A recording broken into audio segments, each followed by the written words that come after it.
Oke, selamat datang di series mata kuliah mesin konversi energi.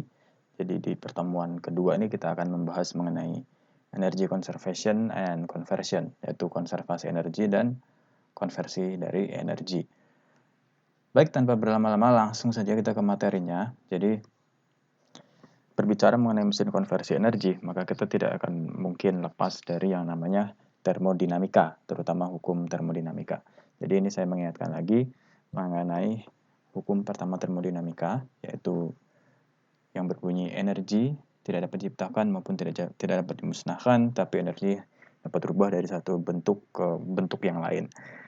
Terdengar simple, sebetulnya terdengar simple ya, tapi pemaknaannya itu sangat dalam gitu, statement ini. Jadi energi hanya dapat bisa berubah dari satu bentuk ke bentuk energi yang lain. Artinya apa? Artinya suatu sumber energi ya yang dikelola kemudian ingin dimanfaatkan, maka manusia membuat suatu mesin gitu. Nah, disitulah muncul yang namanya mesin konversi energi. Jadi mesin yang fungsinya adalah untuk mengkonversi suatu bentuk energi menjadi bentuk energi yang lain. Nah, kita ketahui bahwa energi tidak dapat diciptakan dan tidak dapat dimusnahkan. Energi hanya bisa berubah bentuk dari satu bentuk ke bentuk energi yang lain. Kemudian timbul pertanyaan, kalau konsepnya seperti itu, lantas dari mana asal muasal energi yang pertama kali itu? Nah, kalau ingin saya jawab, mungkin ini kita akan diskusi sangat lama, ya. Kita akan bicara mengenai penciptaan alam semesta, Big Bang Theory, dan sebagainya. Jadi intinya, kalau Anda ingin tahu lebih dalam mengenai asal muasal pertama kali energi itu muncul, gitu ya, maka saya bisa katakan bahwasanya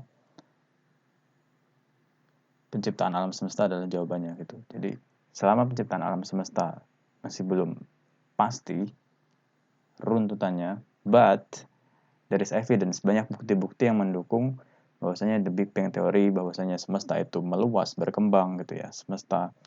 Alam semesta ini berkembang, itu artinya kalau dirunut, kita step back gitu ya, kita reverse lagi, berarti akan ada suatu masa bahwasanya semesta itu satu gitu. Kalau semesta sampai sekarang itu selalu berkembang, berarti ada suatu masa ketika semuanya itu hanya satu entitas gitu. Kemudian itu dipisahkan gitu. Nah, mungkin tinjaunya bisa dimulai dari sana. Tapi di mata kuliah MK ini kita tidak seluas itu membahas. Kita akan membahas kaitannya dengan first law thermodynamics gitu. Hukum pertama termodinamika dan hukum kedua termodinamika juga pasti kita akan banyak pakai, khususnya untuk membahas siklus Carnot ya, kemudian sistem pada gas, pengondisian gas kaitannya dengan termodinamik. Oke, kita lanjut lagi bahasanya. Nah, di sini pada kehidupan nyata di sini saya tulis ya, tidak semua potensial energi atau energi potensial itu dapat terkonversi menjadi suatu bentuk energi yang lain. Artinya ada apa yang berperan di sana? There is efisiensi. Gak ada mesin yang punya efisiensi 100%. Jadi kalau ada konsep mesin yang sangat perfect ya, mesin yang mampu terus bekerja gitu, merubah dari satu bentuk energi ke bentuk energi lainnya, kemudian digunakan kembali untuk input dari energi sebagai mesin itu ya, untuk mesin tersebut, artinya ada konsep perpetual motion machine ya, itu sangat tidak mungkin untuk dibuat karena suatu siklus itu tidak mungkin melanggar hukum termodinamika.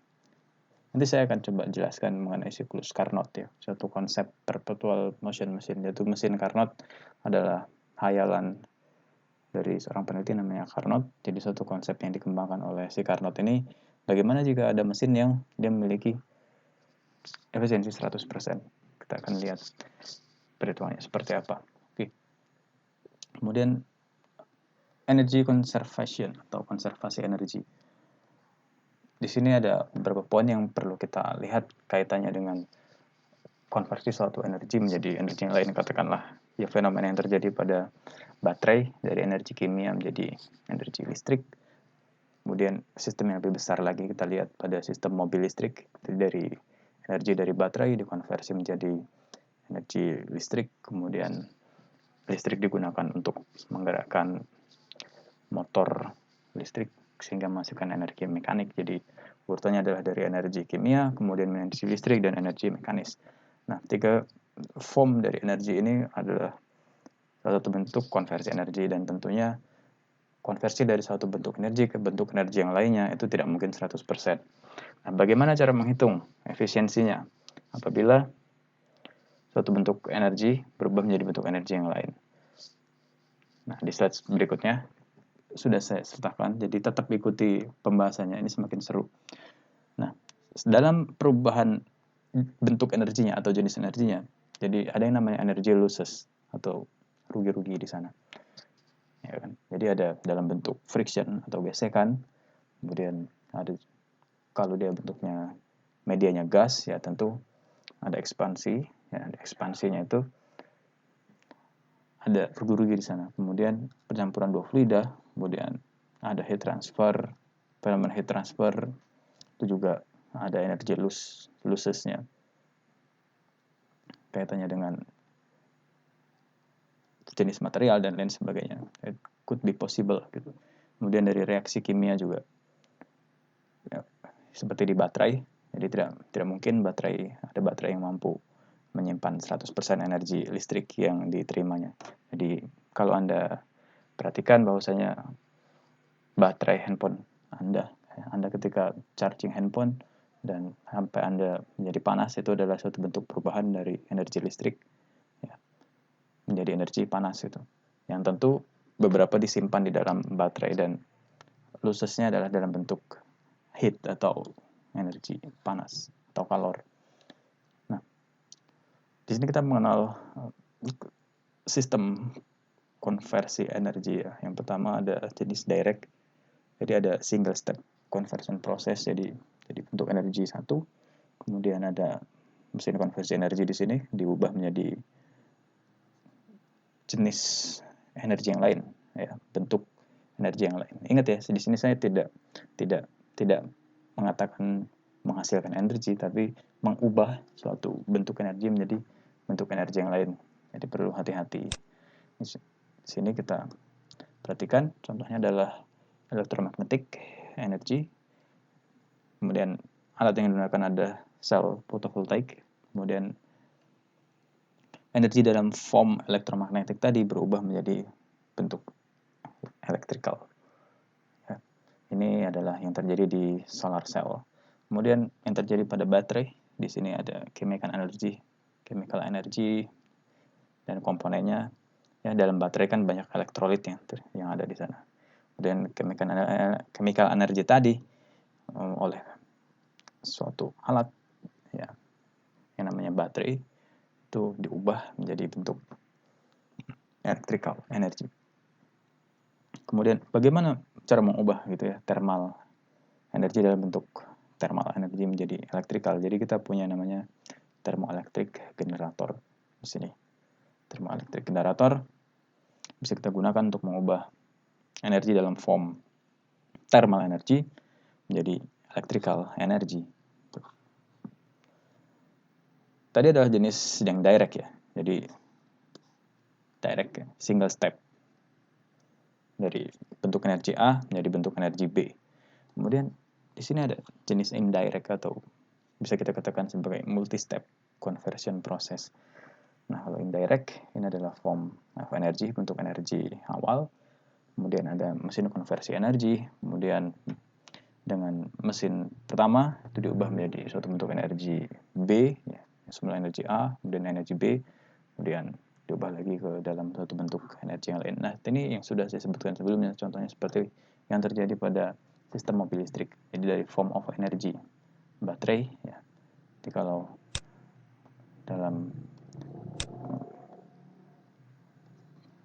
contohnya conversion energy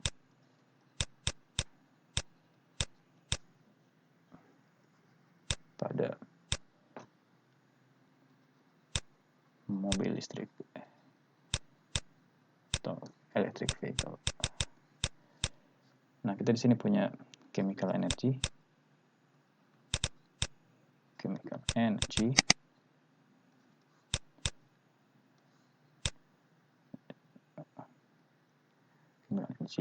berubah dan jadi bentuk electrical energy.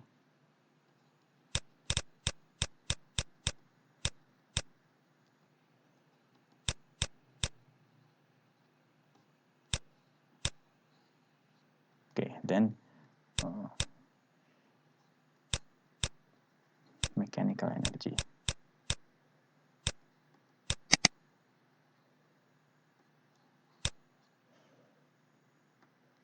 Di sini alatnya bisa kita tuliskan. Energi ini kita baterai. Ya, baterai, kemudian cara mengubah menjadi electrical energy-nya, komponennya bisa dengan sirkuit board dan lain sebagainya ya. Kemudian di sini electrical energy.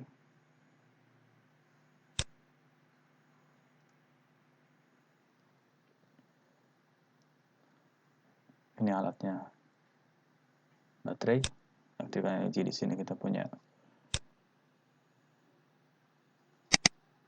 motor listrik.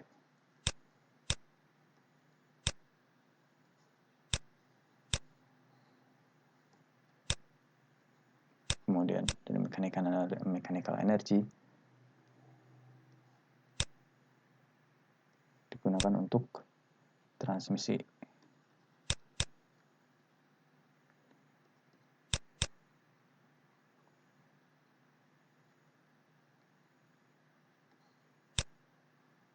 Oke.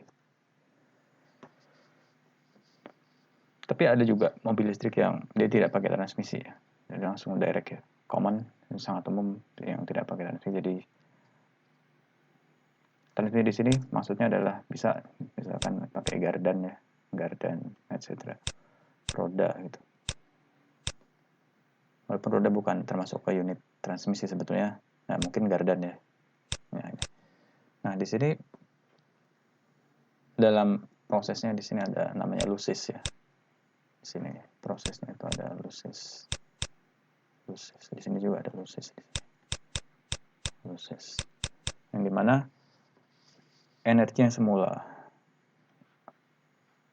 ini 100%, maybe kesini tinggal 45%, dan di sini tinggal 20%. Jadi berarti kan perubahannya dari 10 menjadi 20%. Di sini. Ini suatu sistem konversi energi multi stage ya. Ini contoh multi stage atau multi step conversion process. Nah, ini adalah contoh sistem energi di steam turbine. Jadi kan steam turbine itu atau turbin uap, dia panasnya bisa dari bermacam-macam sumber. Ya, panasnya bisa dari bermacam-macam sumber. Katakanlah panas bumi, kemudian bisa juga dari nuklir. Tuh. Yang jelas di sini ada combustion chamber. Di sini kita pakai boiler, kemudian masukkan thermal energy dalam bentuk heat atau calor ya. Kemudian steam gas. Nah, di sini lihat thermal energy. Mesin konversi energinya apa? Steam gas. Nah, kemudian chemical nuklir solar. Nah, kalau chemical ya katakanlah baterai ya tadi. Kemudian sumber energi chemical yang lain. Mungkin bisa dari reaksi kimia, reaksi eksotermik dan lain sebagainya. Nuklir ini termasuk chemical sebetulnya. Kemudian solar ini dari matahari ya. Nah, bisa juga dari pembakaran. Nah, kalau chemical, misalkan dia ada di bahan bakar ya, bahan bakar minyak itu kan chemical bentuk energinya. Itu diubah oleh combustion chamber atau mesin pembakaran dalam atau internal combustion engine. Nah, kemudian internal combustion engine, kalau di sepeda motor dia langsung bisa diubah ke mechanical energy ya. Nah, di sini steam turbine, gas turbine, dia menjadi thermal energy dulu, jadi panas, thermal energy heat, kemudian dimanfaatkan oleh steam atau gas turbine. Jadi steam turbine, gas turbine ini beda ya sebetulnya, tapi sama-sama memanfaatkan source dari thermal energy. Poinnya di sana. Kemudian ini akan menghasilkan mechanical energy dan dihubungkan ke generator, dan energi form akhirnya adalah electrical energy. Di sini lihat ada 3 mesin konversi energi yang terlibat. Ya. Nah, ini adalah contoh dari konversi energi yang ada di kendaraan. Jadi internal combustion engine dari ICE. Perhatikan dari fuel atau bahan bakar. Di sini ada chemical energy. Chemical energy. Kemudian karena dia sistemnya ICE, di sini ada combustion, terjadi combustion. Nah, efek dari combustion akan mengubah energi dalam bentuk fuel tadi yang dibakar tadi, kemudian menjadi mechanical dan thermal energy. Nah, mechanical energy itu dengan komponen piston, crank, dan flywheel itu dimanfaatkan untuk menggerakkan kendaraan melalui drivetrain di sini. Komponen drivetrainnya transmission dan differential. Kemudian daya yang dihasilkan tadi, daya yang dihasilkan itu akan digunakan untuk melakukan kerja. Ya, kerja dilakukan oleh wheels. Jadi mobilnya bergerak seperti itu. Kemudian pemanfaatan dari mechanical energy juga digunakan ya dalam sistem mobil tadi, selain untuk drivetrain juga untuk pompa ya, untuk memompa oli, gitu, memompa minyak, untuk pelumasan gitu.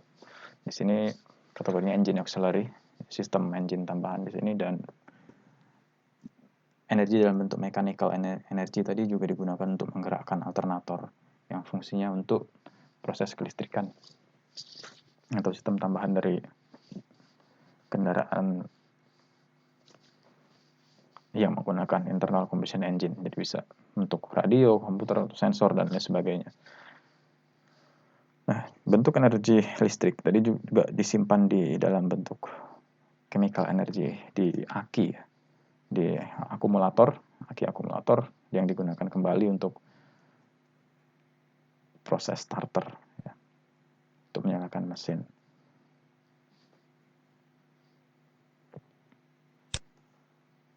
Nah, kita mengenal yang namanya efisiensi. Jadi konsep efisiensi, ya.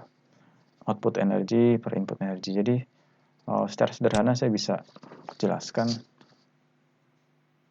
efisiensi itu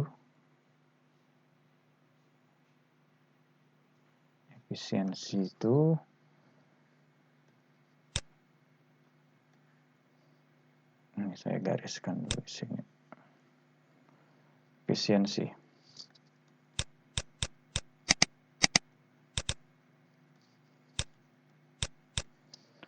Efisiensi sama dengan manfaat per modal. Secara umum seperti ini.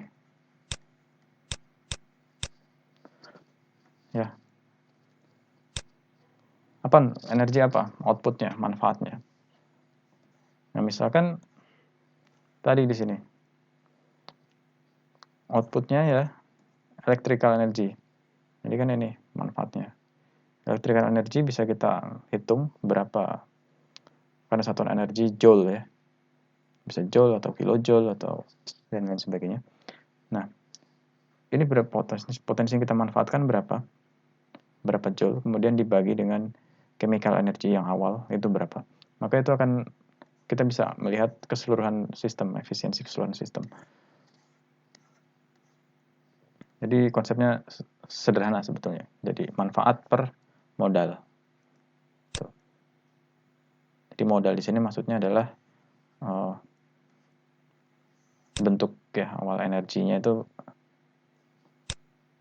yang kita manfaatkan itu seperti apa, jumlahnya berapa, bentuk awal atau berapa joule. Bentuk awal manfaatnya ini energi bentuk energi akhir.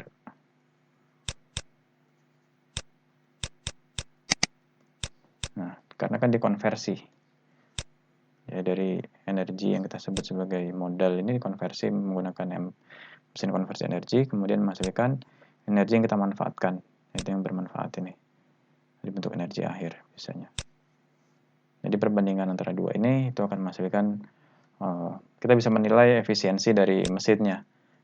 Nah, awalnya berapa, kemudian menghasilkan manfaat berapa.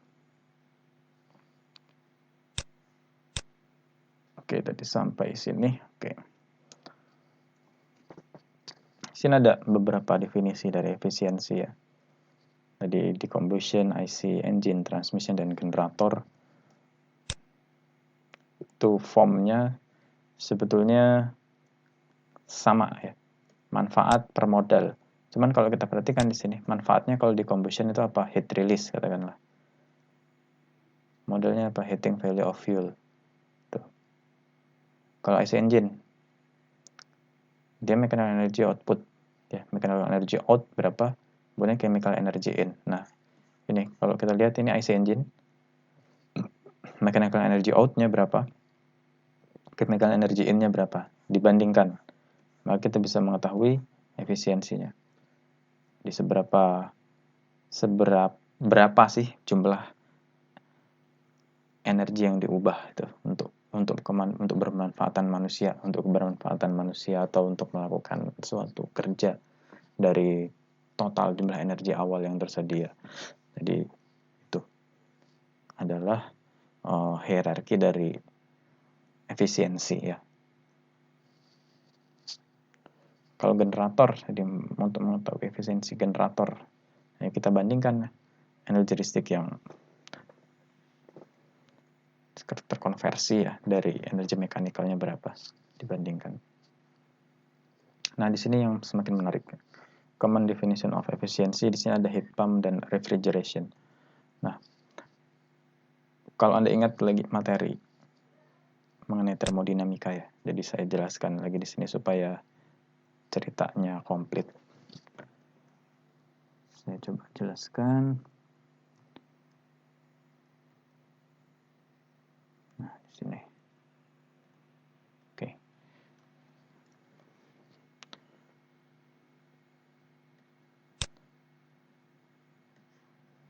Di sini ada Carnot ya, efisiensi Carnot.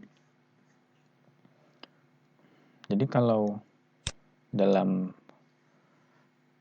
termodinamika itu kita mengetahui yang namanya siklus Carnot ya.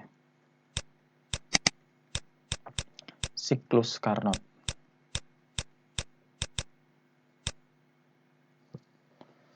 Apa sih sebenarnya siklus Carnot itu? Jadi bayangkan siklus Carnot ini. Jadi ada ceritanya itu ada ilmuwan yang namanya Carnot. Carnot dia membuat suatu mesin, membuat penelitian ya. Penelitian tentang mesin yang mampu mengonversi energi 100% gitu. Nah, dari penelitiannya itu dia memperoleh rumusan atau penjelasan mengenai mesinnya dia, ya konsep mesinnya sebetulnya, konsep mesinnya dia itu sebagai berikut ya. Siklus Carnot. Nah, dia menjelaskannya dalam suatu rumusan yang diberi nama siklus Carnot. Mesin ini tidak pernah dibuat karena memang tidak ada mesin yang memiliki efisiensi 100%. Tapi seandainya ada mesin yang memiliki efisiensi 100%, bentuk kerjanya itu seperti apa siklus yang ada di sana. Oke. Sini saya coba jelaskan secara sederhana ya. Nah, dalam tinjauan termodinamika, kita kan tahu ya kalau misalkan ada suatu gas Misalkan ada suatu gas ya, gas tersebut dipanaskan,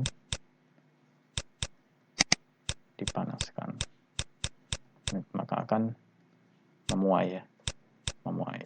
Oke. Gas panaskan memuai. Kemudian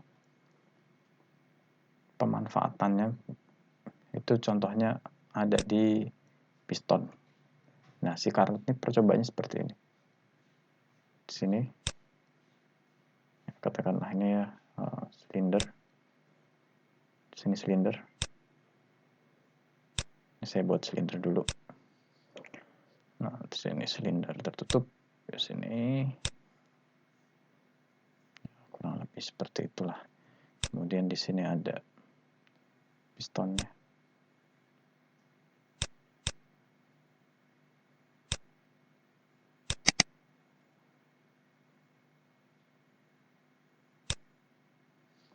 Nah, di sini kan ada udara ya. Ini saya mau menjelaskan sifat gas terlebih dahulu ya. Nah, silinder ini bisa naik turun ya.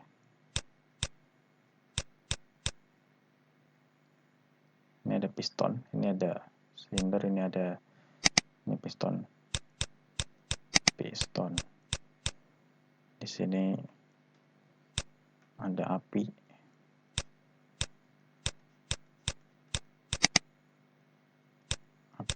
Nah, ini dipanaskan.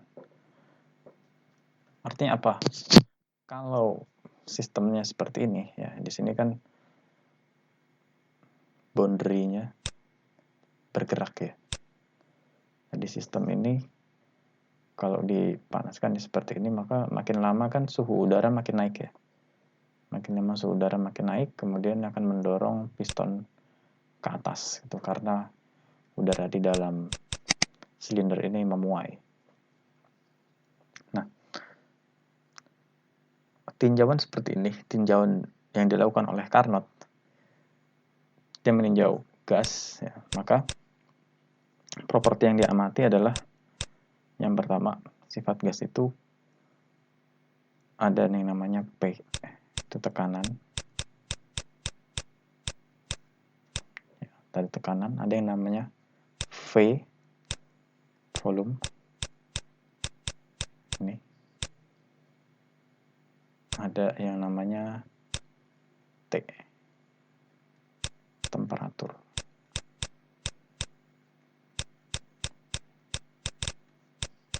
Nah, P, V, dan T.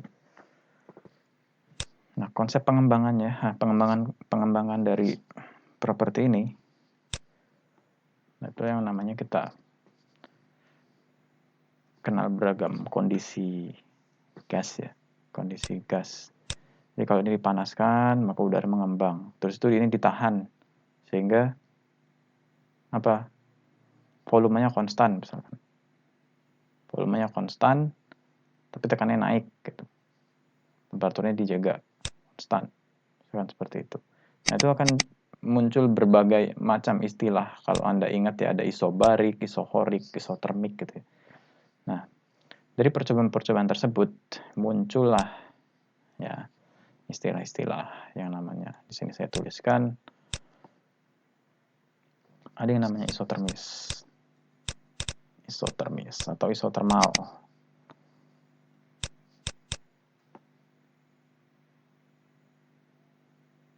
Temperatur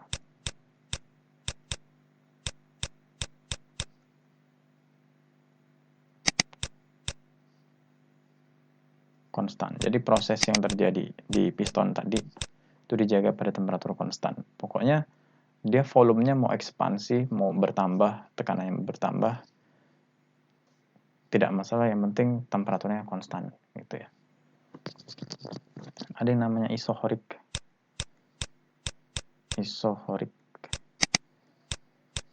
Ini volumenya dijaga konstan. Temperatur dijaga konstan. Volume dijaga konstan.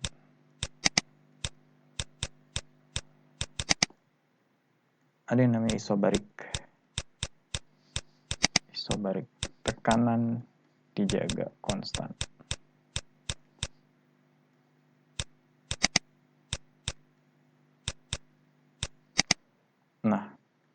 Satu lagi nih, adiabatik.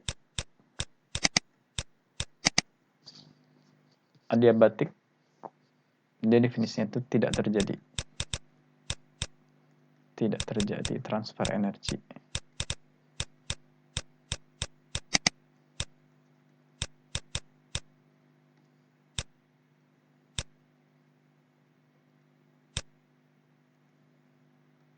Ya, ada tekanan, volume, temperatur, P, Vt.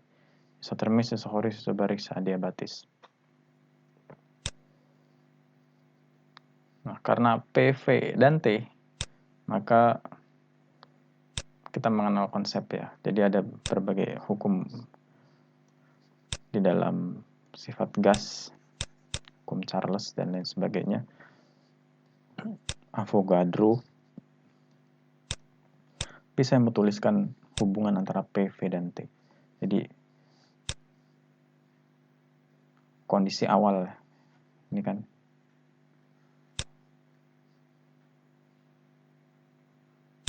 ini udara ya.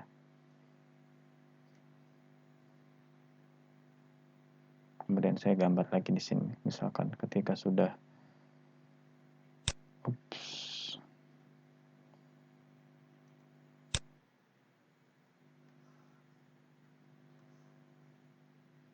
Oke, gini. Saya gambar di sini.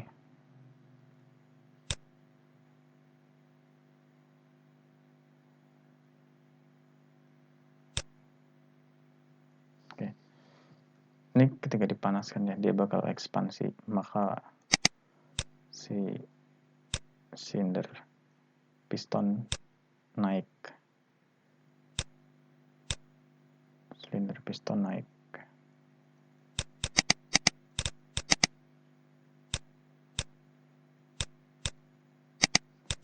Seperti ini. Ini ilustrasi saja ya.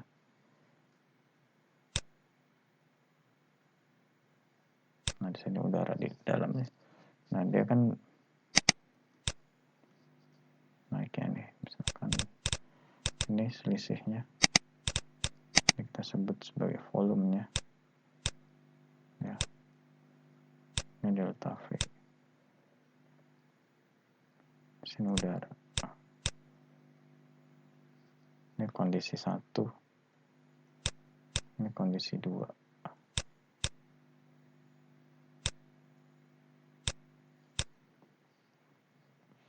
Tuh. Nah, di sini ada properti, ada P, V, T di dalam sini dan sini. Dan itu divariasikan oleh si peneliti-peneliti saintis pendahulu kita, sehingga mereka memperoleh rumusan di mana nama-nama dari kondisi ini ya, kondisi gas ini. Saya nama kondisi gas. Kondisi gas.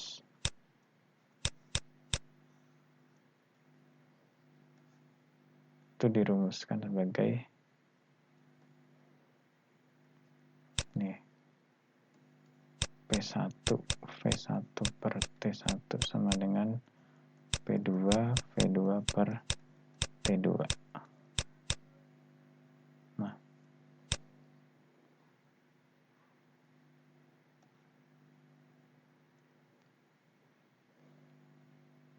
kalau dia isobaris tekanannya konstan, berarti kita punya V2 per T2 sama dengan V1 per T1. Isobaris. Kalau isotermis kita punya P2 V2 sama dengan P1 V1. Kita punya isohoris.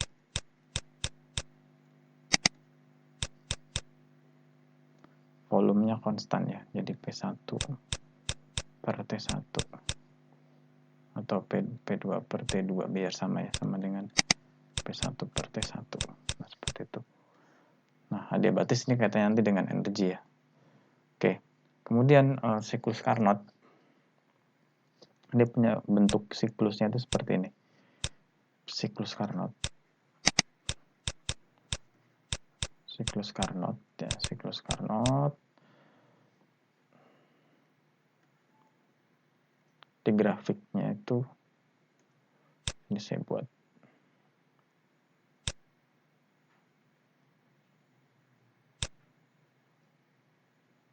Ini ya.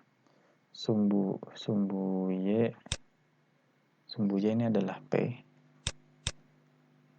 Sumbu X-nya adalah volume. Nah, si siklus Carnot ini bentuknya seperti ini. Bentuk siklusnya. Ada kondisi 4 kondisi A. Di sini kondisi A. Itu ya. Kemudian ada kondisi B. Kemudian di sini ada kondisi C. Kemudian ada kondisi D di sini. Ups, sorry. Nah, di tiap kondisi ini punya karakter yang masing-masing ya. Ini A, di sini B, di sini C,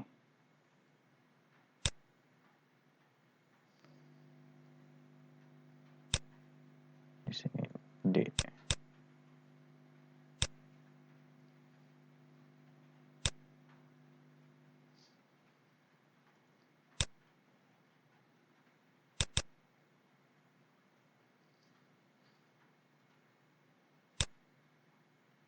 Ups.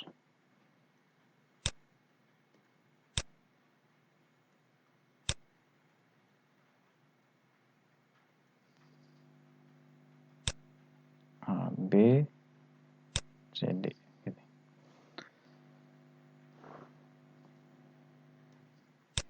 Sini dari A ke B, A ke B itu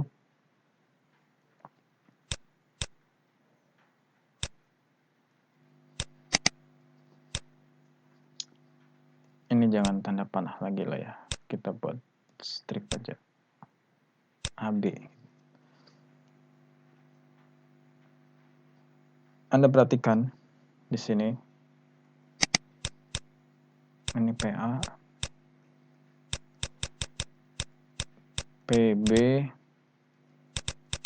di sini PD, kita punya di sini PC, VA, di sini VB, VC, di sini volume D. Nih. A ke B, ya. Pressure A ke B. Ini namanya fase isotermis ya. Isotermis. Jadi ada ekspansi volume di suhu tetap. Tekanannya berubah. Ya, tekanannya turun ya ini.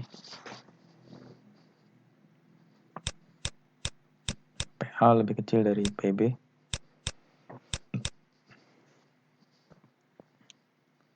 VB lebih besar dari VA. Jadi kondisinya ini adalah ekspansi. Dipicu oleh apa ekspansi ini? Jadi di sini ada energi masuk. Di sini ada Q in. Oke. Di sini ada Q out. Tuh. Ekspansi.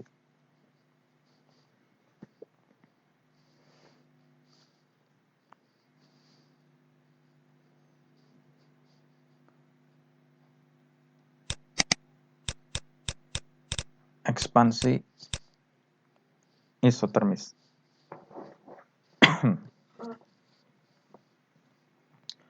Oke. Nah, kemudian B ke C ini adalah ekspansi juga, karena lihat volumenya tetap mengembang ya, ekspansi. Tapi yang terjadi di sini tidak ada perpindahan energi. Dan adalah ekspansi adiabatik.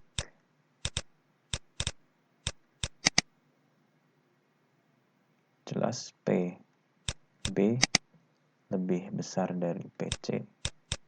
Kemudian VC lebih besar dari VB. Ingat ya, di siklus Carnot ini dia punya efisiensi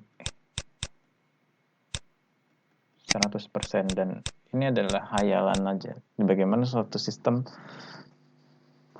jika berjalan sangat ideal gitu. Jadi prosesnya itu seperti ini. But in reality it's impossible. Ini hanya konsep idealisme suatu mesin aja. Konsep ideal. Oke, dari C ke D.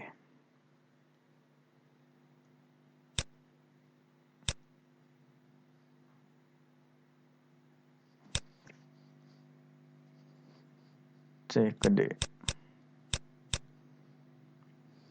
Kalau Anda perhatikan dari C ke D ini, volumenya mengecil. Kemudian pressure-nya naik. Pressure-nya naik.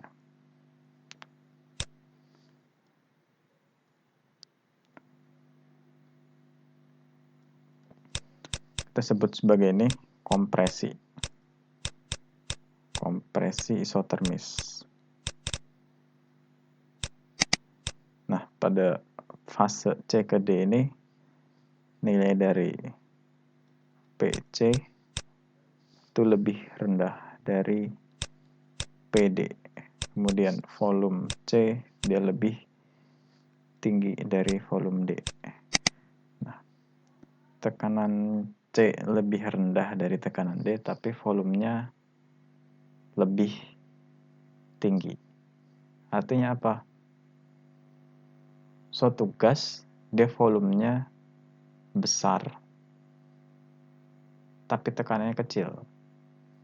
Apa yang terjadi pada gas tersebut? Maka gasnya tersebut termampatkan. Benar? Ya, gasnya itu termampatkan. Jadi itulah pada fase C ke D itu terjadi suatu kompresi pada gas atau fluida. Sedangkan pada fase DKA itu juga kalau kita lihat DKA di sini juga ada kompresi. Tapi nilainya kompresi di sini lebih sedikit ya. Kita lihat dari ketajaman kurvanya ya, dan juga selisih volume yang muncul di sini. Jadi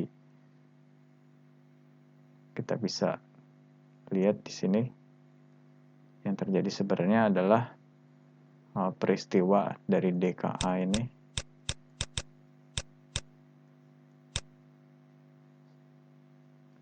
kompresi adiabatis. Jadi kompresi yang tidak disertai perpindahan energi dari kondisi awal ke kondisi akhir. Gitu. Nah, variabel T di A, T di B, T di C, T di D ini memiliki nilai ya. Kemudian P di A, P di B, P di C, P di D ini juga ada nilai, volumenya juga ada. Nah, inilah ini saya selesaikan dulu yang kompresi adiabatis ya. Jadi PD lebih kecil dari PA dan VD itu lebih besar dari PA.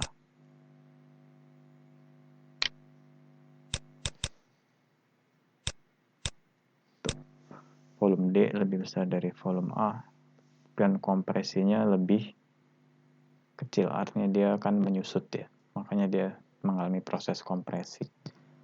Nah, melalui siklus ini si Carnot itu menghasilkan konsep ya, menghasilkan konsep dan juga perhitungan yang menjadi dasar untuk pembuatan sistem pendingin, refrigerasi udara. Oke, sekarang saya mau jelaskan mengenai slide untuk heat pump dan refrigerasi, tapi kita akan lihat juga Carnot efisiensi di sini. Oke, secara jelas, secara gamblang itu seperti ini ya. Jadi mesin Carnot ya, mesin Carnot. Ini saya tulis di sini mesin Carnot.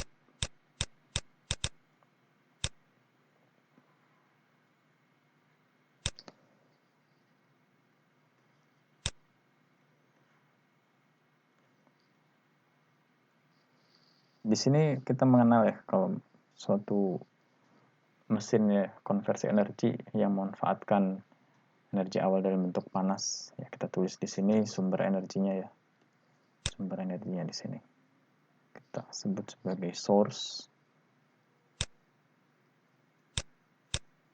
Sini source,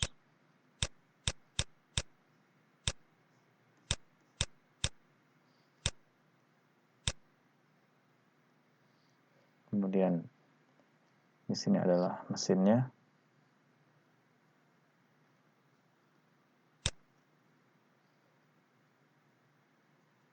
Mesin Carnot.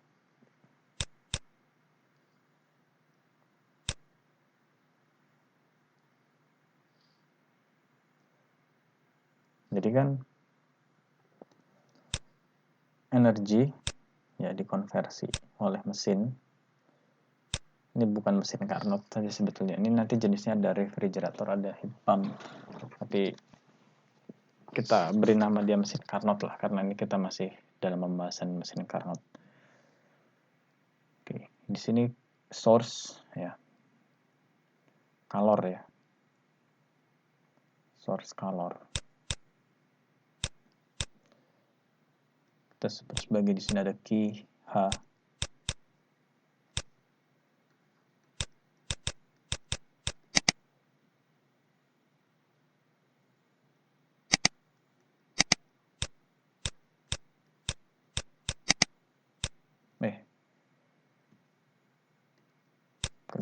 Geser energi kalor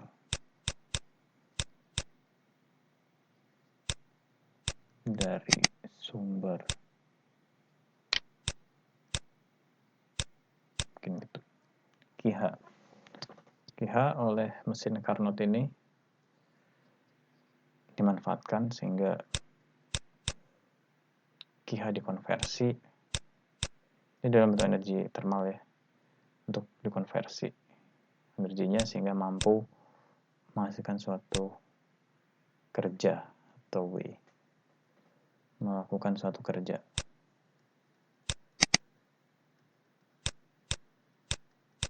Ini kerja mesin.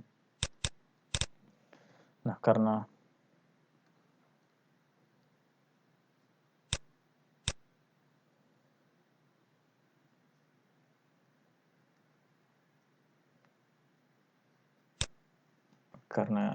mesin itu tidak mungkin memanfaatkan 100% ya, karena hukum termodinamika menyatakan demikian, maka kita punya yang namanya sink.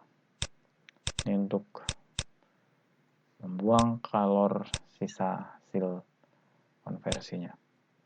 Jadi jika efisiensinya 60%, berarti hanya 60% yang digunakan dari total source calor ini untuk menjadi kerja. Jadi sink di sini, ini juga kalor juga. Tapi temperatur di sink jelas lebih rendah dibanding di source. Sini kalor, sink ya. Nah, sini kita tahu kita sebut QL, kilo. QL, energi kalor sisa. Kita punya QH, QL, dan W gitu. Maka QH, QL, dan W ini memiliki hubungan ya. Jadi kalau Anda ingat di mata kuliah termodinamika dasar, hubungan QH, QL, dan kerja. Jadi pada dasarnya QH itu kan energi yang dimanfaatkan ya. Maksudnya energi yang akan dimanfaatkan, yang akan diubah suatu bentuknya menjadi bentuk energi yang lain. QH. Di sini energi yang diubah adalah dalam bentuk kalor. Nah, QH ini QH oleh mesin diolah gitu ya, sehingga menghasilkan kerja. Maka kita bisa rumuskan kalau ada QH kemudian sama mesin digunakan untuk melakukan kerja, kemudian ada sisanya berupa QL, maka kita bisa rumuskan bahwa QH sama dengan W plus QL, kurang lebih seperti itu ya. QH plus QL. Artinya W adalah QH min QL. Tuh, W adalah QH min QL. Nah, sedangkan kita tahu bahwasanya kalau mencari efisiensi ya, efisiensi di sini ditulis efisiensi Carnot 1 min Taylor per Thot. Ini dari mana sih asalnya gitu? Ini asalnya dari sini sebetulnya. Jadi efisiensi sama dengan manfaat per modal gitu ya. Manfaat per modal konsepnya. Konsep dasarnya ini. Terus manfaat yang kita ambil itu apa? W. Oke. W. Modalnya apa? Modalnya adalah QH gitu ya. Manfaat per modal QH. dB per QH. W itu apa? QH min QL gitu ya. W itu QH min QL. Jadi QH min QL per QH. Nah, ini kalau secara matematik kita bisa ubah bentuknya jadi QH per QH min QL per QH. Ini sama dengan QH per QH 1 minus QL per QH. Nah, karena nilai QL dan QH ini berbanding lurus dengan temperatur ya, perbandingannya, maka kita bisa tuliskan juga untuk efisiensi itu sama dengan 1 min TL per TH. Ini untuk efisiensi Carnot ya. Nih, Tlow per Thot. Jadi dari sini alurnya itu begitu.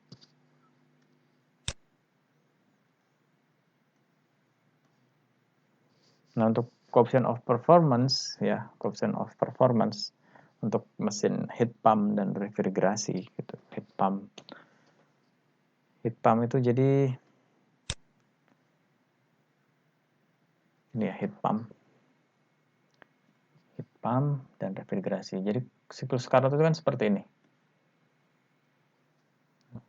Jadi kita manfaatkan kalor yang bersuhu lebih tinggi untuk melakukan kerja, untuk dikonversi menjadi kerja. Kalau dia dalam heat pump ya, heat pump source, kemudian di sini ada heat pumpnya, heat pump, di sini ada sink,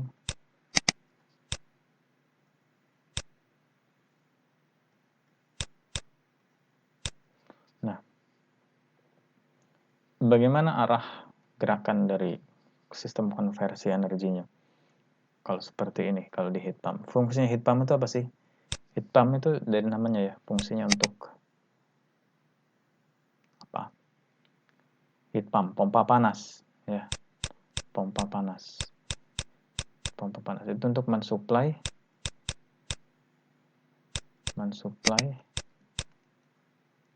kalor ke source. Kan seperti itu.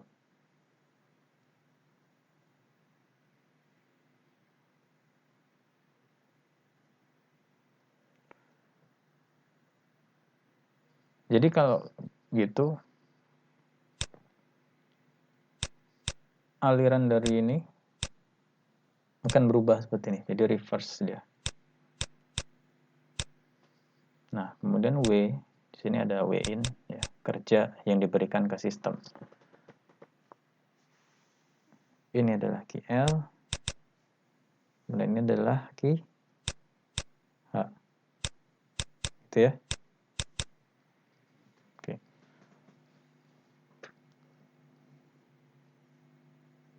W in, terus ada QL, ada QH. Nah, yang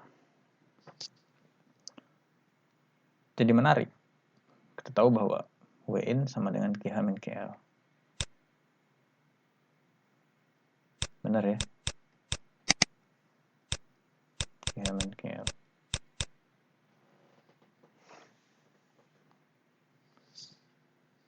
Kemudian yang kita manfaatkan kan QH-nya. Yang kita manfaatkan QH-nya. Sehingga kita tahu di sini ada COP, coefficient of performance. Jadi W in, QH min QL, di sini ada, ini yang menjadi source-nya, ya, menjadi pembandingnya. Jadi QH, manfaat per modal tadi, COP.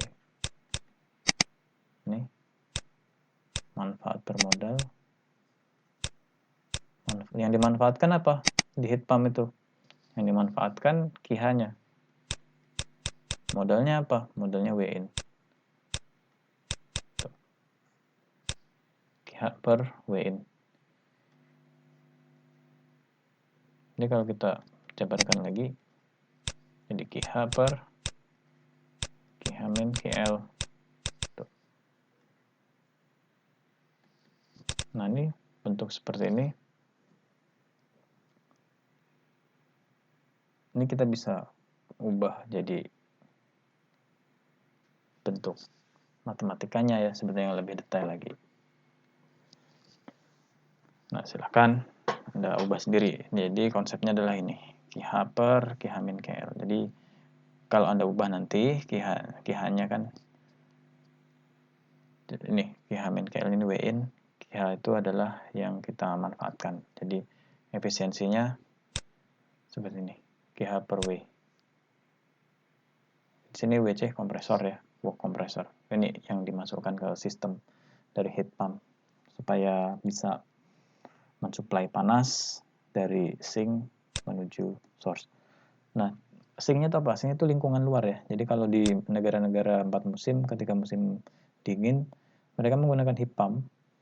Nah, heat pump yang dipakai itu panasnya dari udara luar gitu. Padahal udara luar itu udah dingin ya.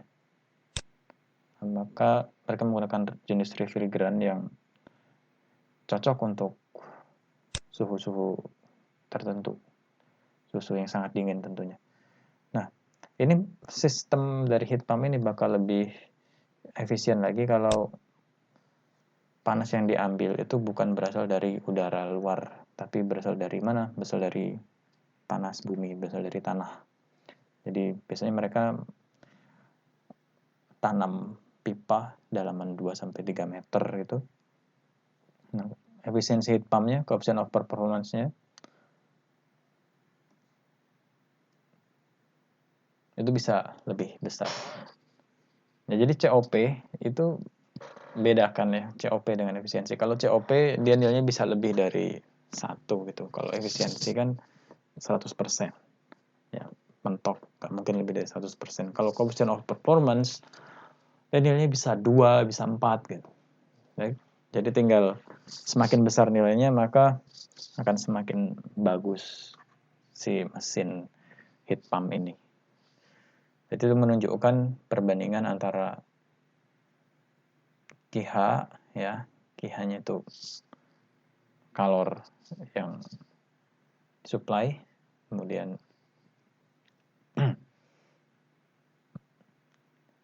dibandingkan dengan kerja dari kompresor. Nah, itu berapa dia bisa mampu menghasilkan kalornya. Bukan menghasilkan kalor ya, mengkonversi. Kalor dari mana yang dikonversi? Dari sink, dari lingkungan. Sinknya ini lingkungan. Ini lingkungan. Kemudian source. Di sini dalam artian source itu rumah atau ruangan. Itu coefficient of performance.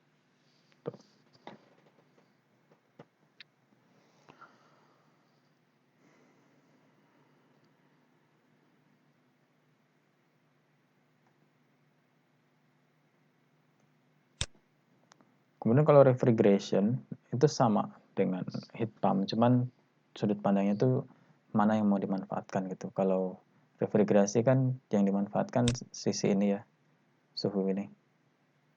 Ini berarti ini yang ruangan kalau yang refrigerasi. Makanya dia KL per W tuh. Atau K cold. Nah, itu untuk Carnot ya, untuk Carnot. Kemudian kita lanjut lagi ke pembahasan berikutnya ini apa? Kita lihat ini efisiensi sudah. Nah, ini lanjutan dari efisiensi tadi. Ini kalau ada power density, itu power per unit volume. Ini meter kubik ya, bukan per meter ya. Kemudian specific power per unit massa, ini kilowatt per kilogram. Power itu daya ya, beda dengan energi. Jadi kalau power itu energi per satuan waktu atau daya. Kemudian electric power output, power kalikan waktu.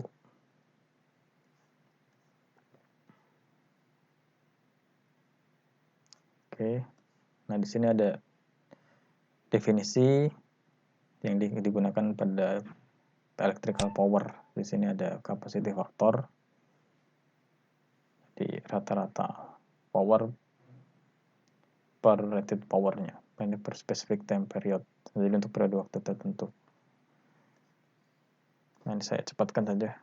Oke, ini ada serial efisiensi. Nah, ini untuk menghitung efisiensi dari keseluruhan sistem ya. Kalau ada perubahan atau konversi energi dari satu bentuk ke bentuk lainnya atau multi step. Jadi Anda tinggal kalikan aja efisiensi ini.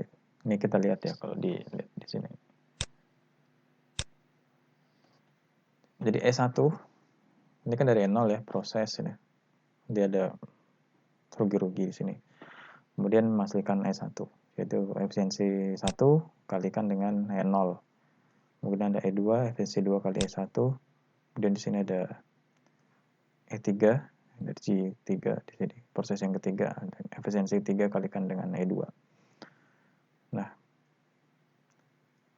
E3 itu bisa juga dituliskan sebagai efisiensi 3 kali efisiensi 2 kali efisiensi yang pertama dikalikan dengan N0. Tuh. Jadi masing-masing tingkat itu efisiensi masing-masing tingkat dikalikan. Jadi kita bisa dapat keseluruhan efisiensi. Jadi itu adalah pembahasan mengenai konservasi dan konversi energi. Di sini ada contoh soal problem solving yang bisa Anda jadikan bahan diskusi. Ya, mungkin jika ada pertanyaan yang perlu ditanyakan, silahkan Anda tanya langsung ke saya atau Anda japri, Anda tulis di kolom komentar, maka akan saya bantu untuk lebih memahami materi ini. Oke, saya rasa cukup di pembahasan soal ini. Saya rasa tidak perlu, Anda sudah cukup jelas ini step by step-nya. Oke, terima kasih atas perhatiannya. Semoga menambah pengetahuan dan lebih membantu Anda dalam proses belajar mesin konversi energi. Demikian video kali ini. Terima kasih. Sampai jumpa di video berikutnya.